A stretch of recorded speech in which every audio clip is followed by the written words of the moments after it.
안녕하십니까. 나눌 분 쪼갤 석, 나누고 쪼개는 분석 한자. 오늘은 60번째 시간입니다. 자, 오늘 공부할 한자어는 우리가 다음 그림을 보면서 어떤 것인지 한번 우리가 생각해 보도록 하겠습니다. 자, 두 개 문장이 이렇게 있습니다. 이제 그 배경색도 이렇게 대조적으로 있는데요. 자, 너는 나의 꽃이다. 나를 꽃으로 비유했습니다.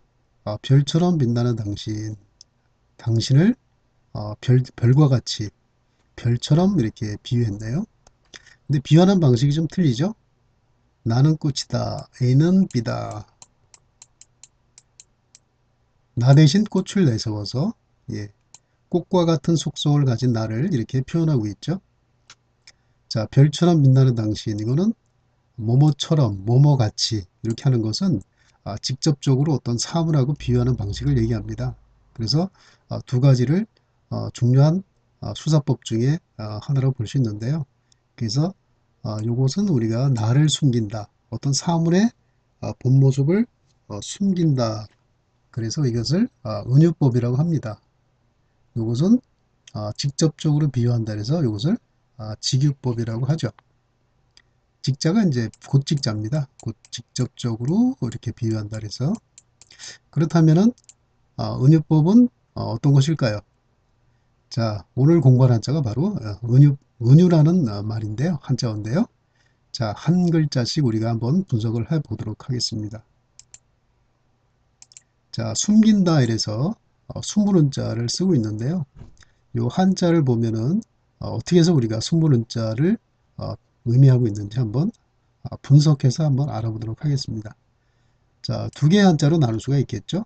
왼쪽은 이제 언덕을 뜻하고 있습니다. 언덕에 숨다 이런 의미로 언덕부자가 들어가 있는데요. 언덕부자 말고 이 글자도 사실 숨다는 의미를 갖고 있는 한자입니다.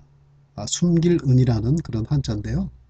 이게 왜 숨다라는 의미를 갖고 있는지 한번 또 분석을 좀 해볼 필요가 있겠죠.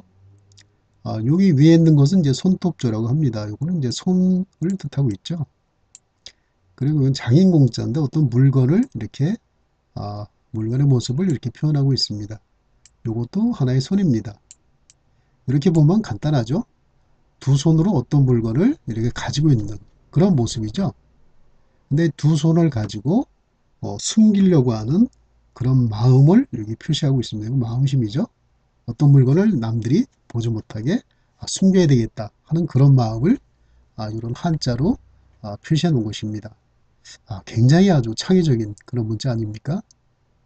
이 문자 자체로 어떤 그러한 그림 자체가 떠오르고 있습니다. 그래서 이 언덕 부자가 이렇게 또 추가적으로 표현된 것은 숨기다는 그 뜻을 우리가 좀 더 강조하기 위해서 이렇게 추가된 것으로 우리가 이해할 수 있겠죠. 그 다음 유는 어떤 뜻일까요? 유는 이제 여기 보면 이제 나 대신 꽃을 통해서 나를 이렇게 비유해서 깨우치는 것이죠. 나는 꽃이다 이렇게요. 그래서 여기 깨우칠 유자도 이렇게 또 우리가 또 분해할 수가 있습니다. 이렇게 한자는 이렇게 레고 장난감처럼 이렇게 서로 다른 한자가 조립을 해서 어떤 의미를 표현하는 굉장히 아주 효율적이고 또 과학적이며 아주 창의적인 문자라는 것을 우리가 알 수가 있습니다. 그래서 우리가 한자를 쓰는 우리 한국 사람들은 이렇게 머리가 비상한데요. 창의력도 뛰어나고 근데 아쉽게도 한자 교육 자체가 그렇게 체계적으로 이루어지지 않고 있는 것이 조금 아쉬울 뿐입니다. 하지만 이렇게 한자를 분석해서 공부하게 되면은 굉장히 창의력이 쏙쏙 커지는 것을 여러분도 느낄 수 있고 어휘력뿐만 아니라 한자 실력도 굉장히 향상되는 것을 스스로 느낄 수가 아마 있을 겁니다. 자, 말이 길었는데요. 요거는 이제 입구자고요. 요거는 이제 유자입니다. 성씨로도 이제 유자를 많이 쓰는데요. 이게 이제 대답하다 이런 뜻도 가지고 있습니다. 자, 깨우치다. 어떻게 깨우치죠? 우리 보통 가르치는데 입으로 가르치죠. 즉 말을 통해서 깨우치도록 가르치는 겁니다. 그래서 말로 가르쳐서 깨우치게 만들다. 그런 뜻에서 입구자가 들어간 것이죠. 또 깨우침을 받는 사람은 어떻습니까? 말로 대답한 것이죠. 깨우친 것을. 그래서 깨우칠 유자에 이렇게 입구자와 대답할 유자가 결합해서 깨우칠 유자가 만들어진 것입니다. 자, 그렇다면은 우리가 한자의 뜻을 이렇게 알았죠. 숨다, 깨우치다. 그래서 이것을 은유라고 하는데요. 그럼 우리가 뜻을 알았으니까 두 개의 단어의 뜻을 우리가 결합해서 하나의 문장을 만들 수 있겠죠. 어떻게 만들겠습니까? 사물의 본뜻을 숨기고, 즉 나를 숨기고 다만 겉으로 어떤 사물을 대신 내세워서 나를 어떤 속성을 가진 그런 사람이라고 다른 사람에게 깨우치는 그러한 방식이 바로 은유라는 것이죠. 그러한 표현을 은유라고 합니다. 그러한 방식을 또 은유법이라고 하는 거죠.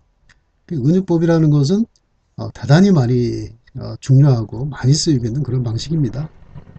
그래서 직유법, 은유법 여러분들이 꼭 기억해 주시면 좋겠습니다.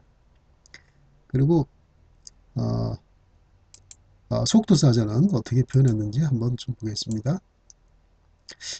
은유가 이렇게 한자로 또 변기가 되어 있는데요. 한글로 은유라고 써놓은 것은 이 한자어의 하나의 발음에 불과합니다. 우리가 현재 이렇게 한자는 배우지 않고 교과서에 다 이렇게 한글로만 써 있는데요. 이 상태로서는 우리가 정확한 뜻을 이해하기가 힘듭니다. 단지 이런 것이다 우리가 암기에 그칠 뿐이지 왜 은유가 이런 뜻을 가지고 있는지 우리가 알기가 어렵죠.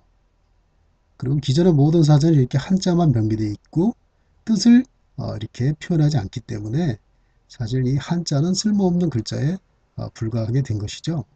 그래서 속도사전에 이렇게 뜻을 다 이렇게 붙여놨습니다. 숨길은 말하려, 숨겨서 말하다. 영어로는 메타포.